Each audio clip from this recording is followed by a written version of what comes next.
دوسری جانب مودی سرکار کی ناقص حکمرانی اور عدم احتساب کی پالیسیوں کے باعث بدنام زمانہ بھارتی فوج نہ صرف اندرون ملک بلکہ عالمی سطح پر بھی شدید ہزیمت کا شکار ہوتی جا رہی ہے۔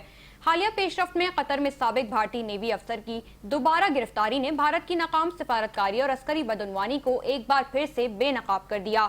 دیگر ممالک کی طرح قطر میں بھی سابق بھارتی بحریہ افسر کی گرفتاری مودی حکومت کے لیے ایک نئی آزمائش بن گئی۔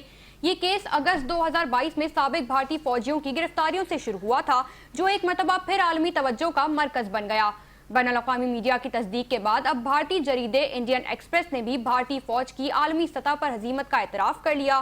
انڈین ایکسپریس کے مطابق بھارتی وزارت خارجہ نے سابق بھارتی بحریہ کے افسر کمانڈر پورنیندو تیواری کی قطر میں دوبارہ گرفتاری کی تصدیق کر دی ہے۔ رپورٹ کے مطابق قطر نے پورنیندو تیواری کو اگست 2022 میں 7 دیگر سابق بھارتی اہلکاروں کے ہمراہ حراست میں لیا تھا۔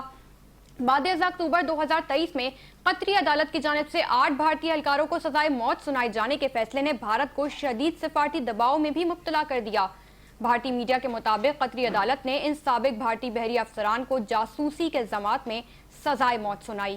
انڈین ایکسپریس کے مطابق بھارتی حکومت کی مداخلت کے باوجود فروری 2024 میں سنگین الزامات کے باعث پورنیندو تیواری کو بھارت کے حوالے نہیں کیا گیا۔